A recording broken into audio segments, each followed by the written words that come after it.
Thanks very much for the opportunity to be here today, Paul, and to farm riders. Warren, John and Mark, congratulations on your policy, John. It's been great working with you on agriculture over the last 3 years. I've really enjoyed the partnership with you and Richard in your office, so it's really great to be a part of that. And I won't talk so much about forestry because we haven't released our policy just yet, but the principles that you see in our fishing policy and that you've also seen in what John's talked about this morning around agriculture follow that theme right through our broader primary industries policies. The key thing for us in relation to fisheries is access and sensible scientifically based access to the resource. John made a quick reference to it during his presentation, but what we're about with both fisheries and forestry is revitalising the industry. There hasn't been a minister during the term of the last two governments who's been prepared to spend any political capital on agriculture, fisheries or forestry, and I think that's something that the sector has felt. Every time there's been a controversy, every time there's been a problem, the ministers effectively stepped back and allowed other processes to take precedence, and we saw that particularly with live cattle exports into Indonesia, and we still see the industry suffering from that. So in respect of fisheries, obviously the removal of the carbon tax is something that's a significant issue for the industry, and it bleeds through across into agriculture more broadly as well, because the cost of the carbon tax to agriculture and fisheries is significant, particularly anyone that's involved in refrigeration. For example, I'm aware of a small vegetable packer in Tasmania whose annual costs for refrigeration alone went from $20,000 to $100,000 because of the carbon tax, and another $200,000 on top of that for energy. So Tom, when you'd asked about energy earlier, that's a significant issue, and a major processor in Tasmania who spent $17 million mitigating the cost of the carbon tax still had a $7 million bill at the end of the day after the reductions that were received from those mitigation processes. So removal of the carbon tax is a big deal across agriculture, but it's also a big deal for fisheries, because providing a fresh product is absolutely key to having quality in that industry, and of course refrigeration is a key part of that industry. Access to the resource for fisheries is a major deal, and so the bioregional planning process that the government's undertaken over the last 6 years, where we've effectively had industry players played off against each other, the commercials played off against the recs, played off against the environmental movement, and that process I think has seen a really bad outcome, and the only thing that's effectively been changed around the bioregional planning process is that we've locked ourselves out of significant areas of the ocean which are potential fisheries for the future.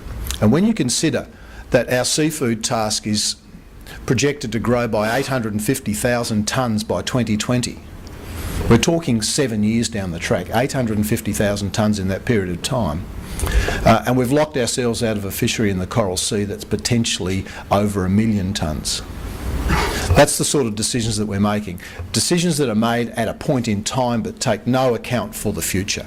And I think that's been one of the real problems of this government. And you see for the second election in a row a government that isn't releasing an agriculture policy. I think that is a clear demonstration of their intent and their attitude towards this really important sector. The other thing in respect of fisheries is the importance and the growing importance of aquaculture. 43% of the seafood consumed in this country actually comes from aquaculture.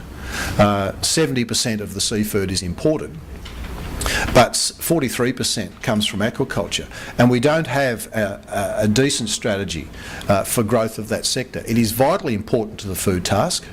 Vitally important to the food task. The NHMRC are talking about doubling our annual intake of seafood, and so we're looking to develop a national aquaculture strategy so that we can see some growth in the industry. There hasn't been a new prawn farm approved in Queensland for 14 years.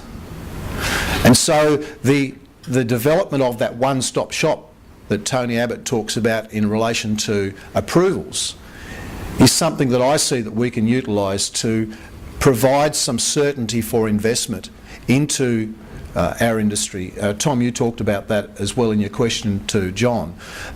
So the development of that one-stop shop for environmental approvals, I think, is a really pivotal area for primary industry more generally, whether it be agriculture, fisheries or forestry. It's really quite important for that. So that can be built into our aquaculture strategy so that there is an investment horizon.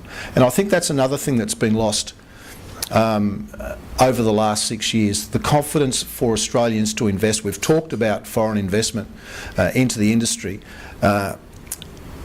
And that confidence to have that investment horizon. In the forest sector, for example, there is hardly anyone prepared to invest in the forest industry in Australia at the moment. We need to turn that around.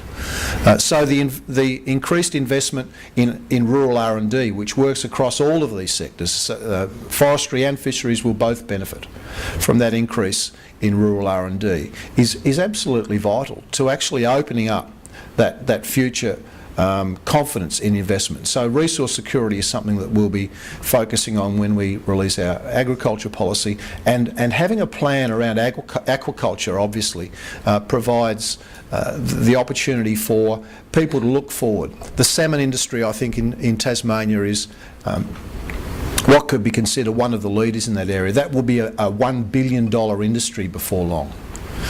But the work that they had to go to get access to new water recently, where they had a state approval process followed by a federal approval process, the one-stop shop provides some capacity to reduce costs, to get that process through, and to give some certainty around the investment horizon. And I think that's really important. The other thing that John mentioned was our access into international markets. And I see that as absolutely vital for agriculture across the board. The disadvantage that we currently have into some of our key markets is a real problem for us.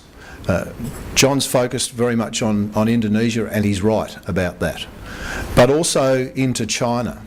We've just seen the largest holding of southern rock lobster in Australia sold off to New Zealand interests because they have a 15% advantage into China over Australia due to their free trade agreement and the fact that we don't. And we're now seeing both whitefish caught in Australian waters exported to China via New Zealand, and that will start with rock lobster with the transfer of these holdings. Now, I'm not talking against foreign investment per se, but I'm saying that we need to make sure that our relationships don't distort what's happening in our market and prevent local investment into an industry and promote something that's completely different. So I think that's a key element. We really have to do some work very, very quickly to make sure that we access those important Asian markets. There are huge opportunities in those markets, and they recognise the value and the quality and, importantly, the safety of the food products coming out of Australia.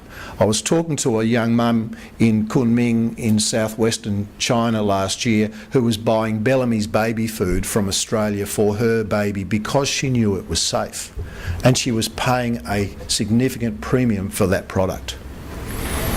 They're the sorts of markets I think that we need to be working very hard to provide access for our growers into. If I was a vegetable farmer or processor in Tasmania, I'd be looking at providing vegetable-based baby food into China, riding on the back of the demand that we already know exists for baby formula products that are coming out of our dairy industry. There are huge opportunities, I think, in that market. Some recent work that I had done for me indicated that 83% of the middle class were prepared to pay a premium for a high quality and safe food product. We need to take advantage of that. Our capacity to supply into those markets is not enormous. The figures that I've seen indicate that by 2050, if we double our output, we can supply Australia plus 1.3% of Asia. So we need to target the high quality end of those markets, and I think there's an opportunity for us to do that, both in broader agriculture but also in our seafood products. And it's our rock lobster and our abalone, the high quality, high value products that are going into those Chinese markets at the moment. And that's why the work that we need to do around the trade and the facilitation of trade into those markets is so important. And I congratulate John in particular on the work that he's doing and announced this morning around small exporters. I've got a small cherry exporter in Tasmania, $36,000 a year of exports. His cost to get into that market is $8,000. That is not sustainable for a small player. And so, John, congratulations on your announcement this morning in respect of smaller players growing into the market, and I think there's some more work that we have to look at doing around that process, because one of the things that we have to do is get out of the way of industry. Cost of government to business is a significant issue that I've found as I've gone around the country, and we need to do everything that we possibly can to remove cost of government to business, because at the end of the day it's the economy. We need to get the fundamentals of the Australian economy right for the benefit of agriculture and primary industry, and that's what will provide the confidence to invest. And someone else asked John about cross portfolio. One thing that I think that you can be confident of is that a coalition government will manage the economy well, and it's those fundamentals that actually provide the confidence for broader investment and growth in industry more generally, and that will flow through to agriculture as well. So Paul, thanks for the opportunity to be here. Happy to take any additional questions around fisheries and forestry.